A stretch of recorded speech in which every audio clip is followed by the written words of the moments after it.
अगर आप भी लेना चाहते हैं देश दुनिया की तमाम जानकारी तो आज ही सब्सक्राइब करें हमारे चैनल को। साथ ही नीचे दिए बेल आइकन को जरूर दबाएं ताकि हर अपडेट आप तक पहुंच सके। नमस्कार, व्यवसाय न्यूज नेटवर्क पर आप सभी का स्वागत है। रोजाना बढ़ रही पेट्रोल और डीजल की कीमतों की वजह से आम आदमी की परेशानी बढ़ती जा रही है। चाहे खाद्य उत्पादों की बात हो, दूध हो, गैस हो या अन्य कोई भी चीज ले लीजिए, सभी के दामों में बेतहाशा वृद्धि होती जा रही है और आम आदमी सरकार की ओर टकटकी लगाए मदद का इंतजार कर रहा है। लेकिन कोरोना महामारी ने हालात ऐसे बना दिए हैं कि सरकार भी करे तो क्या करे। महंगाई को लेकर विपक्ष तो सरकार पर हमले कर ही रहा है। इसी के साथ ही केंद्रीय सड़क परिवहन और राजमार्ग मंत्री नितिन गडकरी ने भी माना है कि पेट्रोल डीजल की बढ़ती कीमतों की वजह से लोग परेशान हैं और उनकी नाराजगी बढ़ रही है और इसकी वजह से लोग आंदोलन कर रहे हैं। नागपुर में देश के पहले वाणिज्यिक तरल प्राकृतिक गैस यानी LNG फिलिंग स्टेशन का उद्घाटन करते हुए गडकरी ने हालांकि यह भी कहा कि LNG, CNG और इथेनॉल जैसे वैकल्पिक ईंधन के अधिक उपयोग से पेट्रोल की बढ़ती कीमतों से राहत मिलेगी। उन्होंने एक महत्वपूर्ण ऐलान के तहत यह भी कहा कि जल्द ही पेट्रोल पंपों पर इथेनॉल मिलने लगेगा। गडकरी ने कहा कि वाहन ईंधन के रूप में इथेनॉल का उपयोग पेट्रोल की तुलना में 20 रुपये प्रति लीटर बचाने में मदद करेगा। केंद्रीय मंत्री गडकरी ने कहा कि पेट्रोल का दाम अगर 100 रुपये प्रति लीटर से अधिक है तो इथेनॉल ग्राहक को महज 60 से 65 रुपये लीटर मिलेगा। साथ ही ग्रीन फ्यूल से प्रदूषण में भी कमी आएगी। देखना होगा कि ये सब चीजें कब तक लागू हो पाती हैं।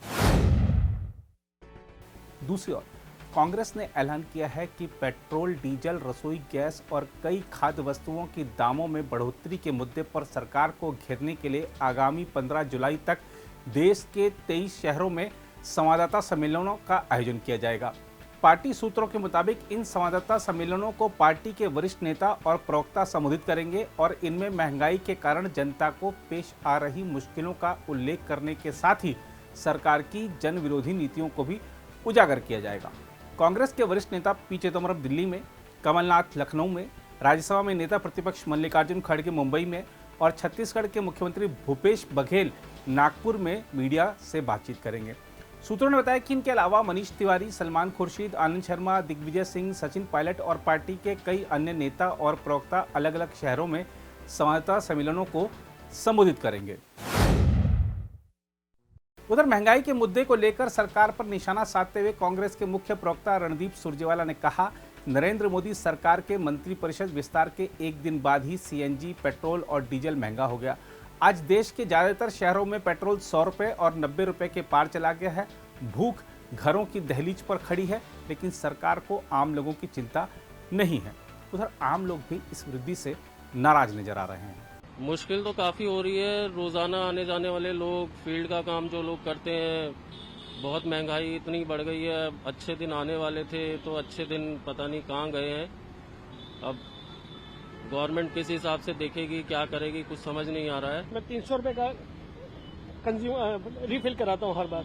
जो मेरा पेट्रोल 3-4 दिन में कंज्यूम होता था वो 2 दिन में कंज्यूम हो जाता है। तो परेशानी तो बढ़ गई है। आम आदमी के लिए खर्चा बढ़ता जा रहा है, इनकम सोर्स कम होता जा रहा है, उल्टा नौकरी की परेशानी और बढ़ रही है। लोगों को मतलब आने जाने में तो दिक्कत हो ही रही है कि अपना खर्चा तो निकालना ही पड़ेगा। दूसरी ओर भारत के पड़ोस में स्थित अफगानिस्तान की बात करें तो वहां हालात लगातार बिगड़ते जा रहे हैं। इस बीच भारत ने अफगानिस्तान में सुरक्षा की बिगड़ती स्थिति, कंधार के आसपास के नए इलाकों पर तालिबान के कब्जे और चरमपंथी समूह तथा अफगान बलों के बीच भीषण संघर्ष के मद्देनजर इस दक्षिणी अफगान शहर में स्थित अपने वाणिज्य दूतावास से करीब 50 राजनयिकों और सुरक्षा कर्मियों को सैन्य विमान की मदद से वहां से बाहर निकाल लिया है। इस पूरे घटनाक्रम से जुड़े लोगों ने यह जानकारी दी। विदेश मंत्रालय ने कहा है कि कंधार में भारतीय वाणिज्य दूतावास को बंद नहीं किया गया है और स्थानीय कर्मचारियों की मदद से इसका संचालन होता रहेगा। घटनाक्रम से जुड़े लोगों ने बताया कि कंधार में बिगड़ती स्थिति और तालिबान के बढ़ते प्रभाव के मद्देनजर विमान से भारतीय राजनयिकों, अधिकारियों और अन्य कर्मियों को शनिवार को वापस ले आया गया। इनमें भारतीय तिब्बत सीमा पुलिस यानी ITBP के कर्मी भी शामिल हैं। ऐसी सूचना मिली है कि विमान ने पाकिस्तानी वायु क्षेत्र में प्रवेश से परहेज किया। हालांकि इस बारे में कोई आधिकारिक पुष्टि नहीं की गई है। विदेश मंत्रालय के प्रवक्ता अरिंदम बागची ने कहा कि कंधार शहर के पास भीषण लड़ाई के कारण भारतीय कर्मियों को कुछ समय के लिए वापस लाया गया है और भारत अफगानिस्तान की स्थिति पर करीबी नजर रख रहा है। बागची इस मुद्दे पर मीडिया कर्मियों को संबोधित कर रहे थे। बागची ने कहा, अफगानिस्तान में बन रही स्थिति पर भारत की करीबी नजर है। हमारे कर्मियों की रक्षा और सुरक्षा सर्वोपरि है। कंधार में भारत के महावाणिज्य दूतावास को बंद नहीं किया गया है। उन्होंने कहा, हालांकि कंधार शहर के करीब भीषण लड़ाई के मद्देनजर भारतीय कर्मियों को फिलहाल वापस लाया गया है। उन्होंने कहा, मैं यह बताना चाहता हूं कि स्थिति के सुधरने तक यह एक अस्थायी कदम है। हमारे स्थानीय कर्मियों के जरिए वाणिज्य दूतावास में कामकाज चलता रहेगा। बागची ने कहा कि काबुल में भारतीय दूतावास के जरिए वीजा और दूतावास मदद संबंधी सेवाएं चलती रहें, यह सुनिश्चित करने के लिए व्यवस्था की जा रही है।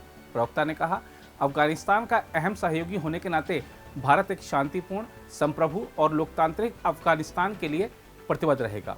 क्षेत्र में कई अहम इलाकों पर तालिबान के तेजी से कब्जा जमाने और पश्चिम अफगानिस्तान में सुरक्षा की बढ़ती चिंताओं के मद्देनजर भारत ने कंधार में वाणिज्य दूतावास अस्थायी रूप से बंद करने का कदम उठाया है, ऐसी रिपोर्टें हैं।